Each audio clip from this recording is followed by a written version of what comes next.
Swayam Prabha. Digital India. Educated India.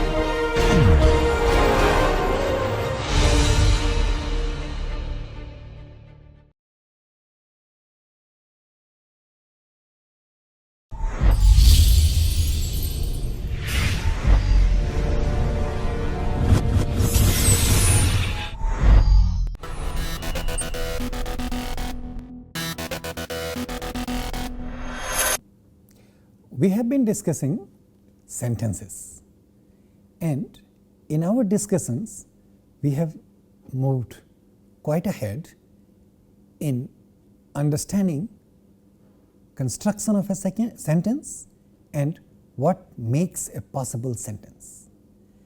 We still need to look at the question of what makes a sentence in greater details. However, what we have seen so far is parts of sentences and some of the abstract aspects of a sentence which connect the two parts, namely two parts of a sentence, subject, predicate, and what connects the two in rather abstract way, agreement. And we also tried to see the nature of agreement and the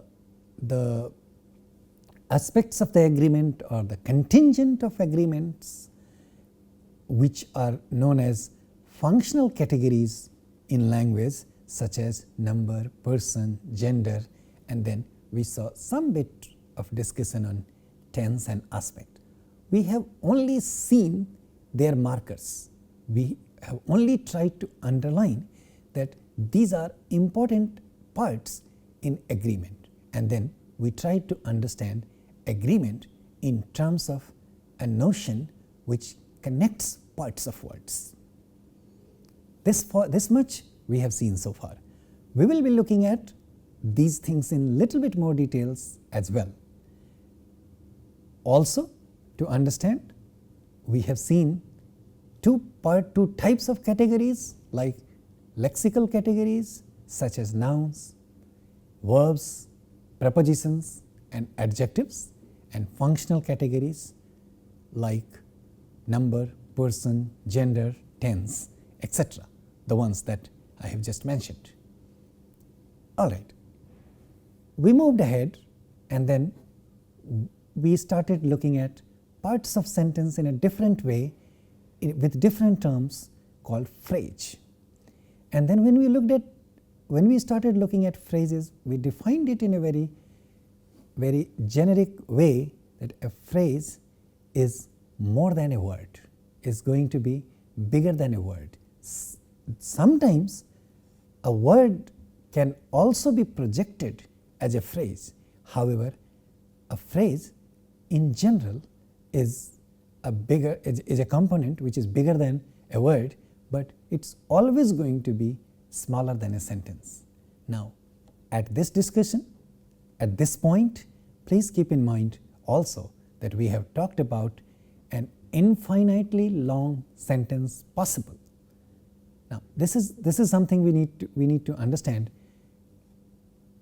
Theoretically, it is possible for us to say, theoretically it is possible for us to produce an infinitely long sentence.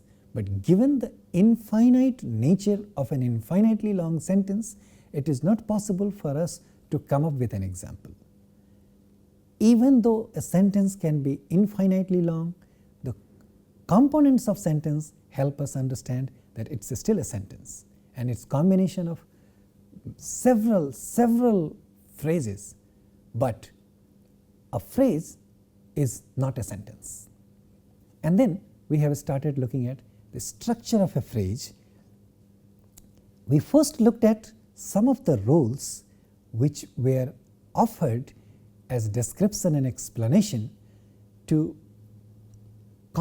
as combinatorial rules for construction of a sentence, and then we moved to understand what we mean by the structure of a phrase.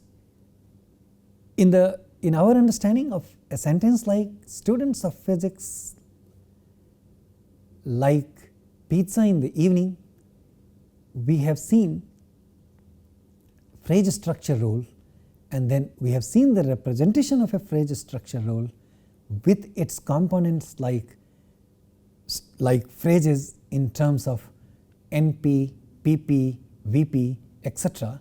as this, and then at this stage we started looking at branching and hierarchical ordering of parts of a phrase.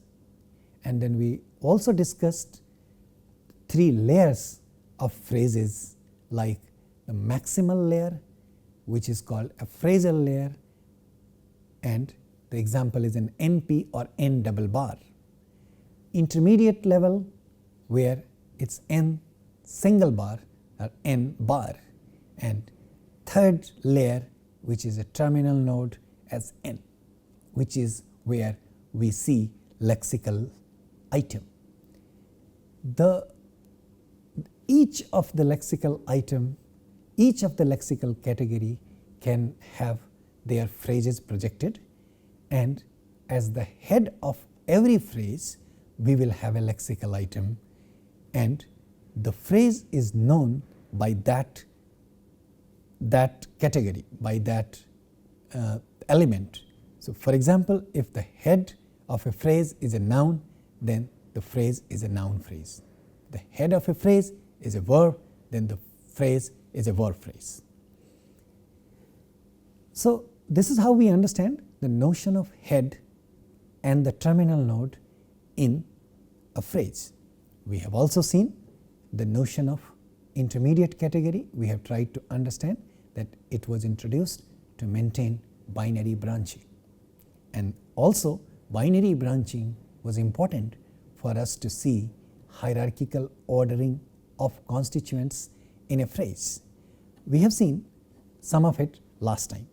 Let us see at this moment in the example that we have seen, where the first part is students of physics, and we suggested last time, we described the example that sometimes a whole phrase is also a subject of a sentence. So, in the sentence students of physics like pizza in the evening, the whole phrase students of physics is a phrase, and this is how it is represented, that within a phrase students is the nominal category, and of physics is a PP, which is a prepositional phrase, because the head of that phrase is a preposition in English, and in this phrase, in the specifier position, we do not see anything. So, now besides looking at some of the examples, I would want you to pay attention to the relationship between students and of physics, that is the head N and PP. This relationship is known as complement. So, the PP in this configuration of a phrase is known as the complement of the head. There are 3 important parts of a phrase: a specifier, a head, and a complement, where head is the most important part, it is the nucleus of a phrase. However, depending upon the type of the phrase and the type of example, we will need to examine whether or not it has a specifier, whether or not it has a complement. However, please pay attention to the notion of complement. We have seen sometimes we have numericals, sometimes we have determiners as specifiers. There are other categories which can be specifiers in a phrase, but we are not getting into that details at this point. Rather, I want your attention at the complement position, where whatever comes directly after the head is a complement, and here I mean, when I say directly after the complement, they are there are two parts, and they are two nodes, two immediate branches of a particular node. So N and PP are the two nodes, and they are two branches of N bar. That is the configuration which gives us complement. Now, and complements are usually heads get complements. You see the similar configuration exists between specifier and N bar, but N bar is not a real category. Therefore, we are not saying that there exists a relationship of the type of head and the complement between a spec and N bar.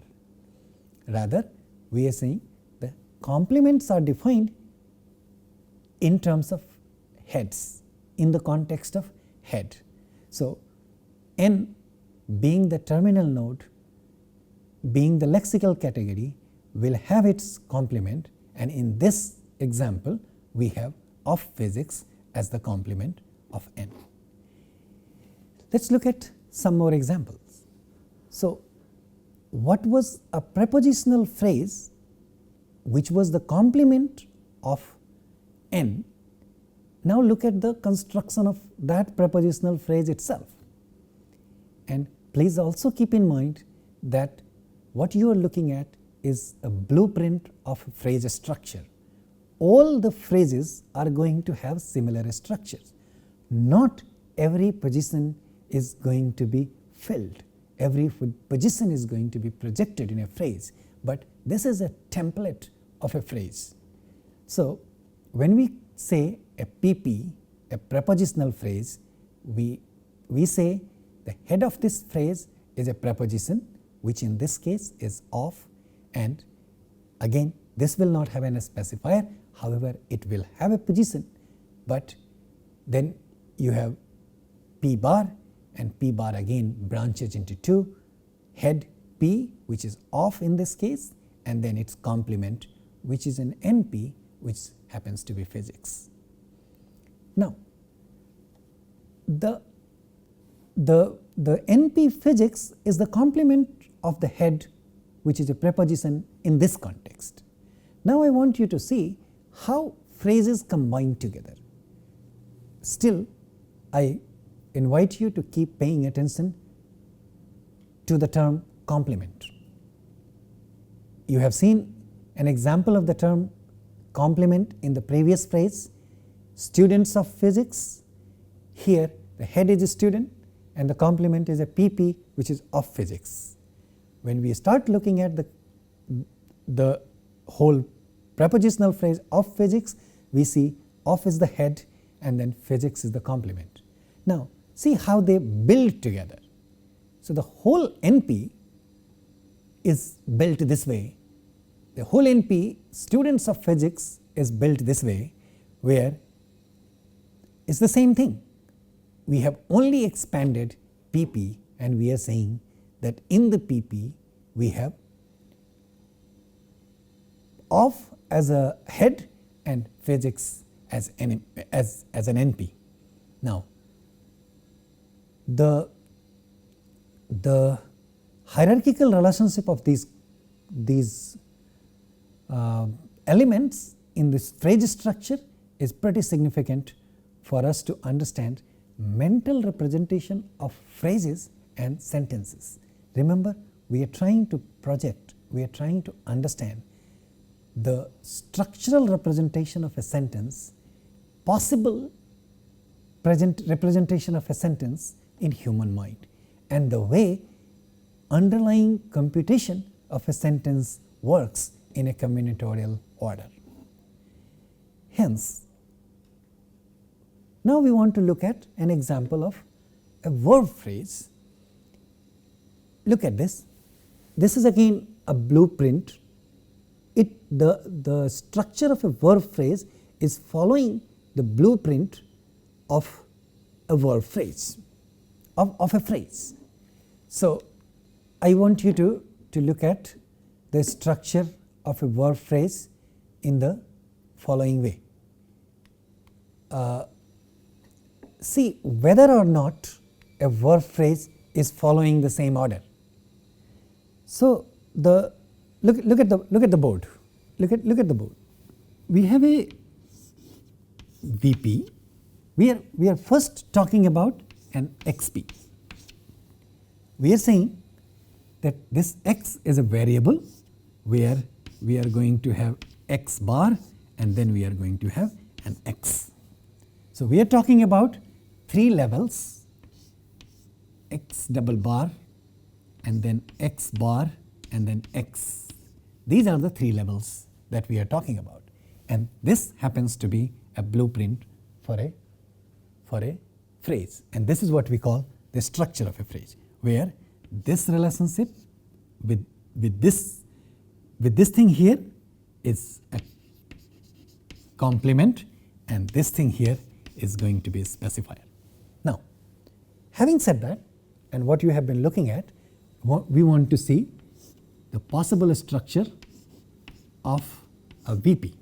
Again, here we will have specifier, here we are going to have a head, and here we are going to have a complement.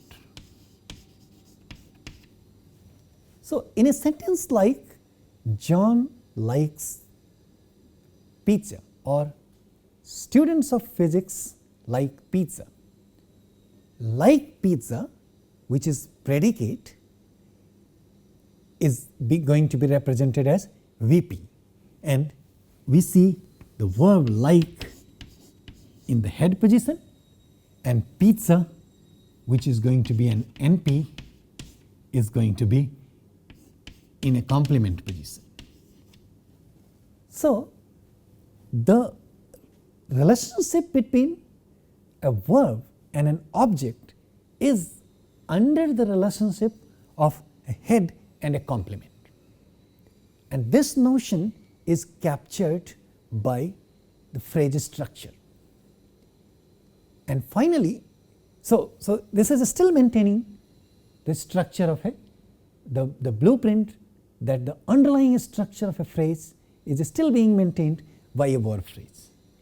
And finally, when we try to combine a sentence together in terms of its subject and a verb phrase, we will see that such a combination is also allowed, and that becomes the structure of a sentence, and with that it is called the sentence is also a phrase. To sum it up, I want you to look at 2 parts, 2 important parts: the blueprint of a phrase in terms of its structure, and the relationship between head and its complement, and finally the combination of one phrase into the other.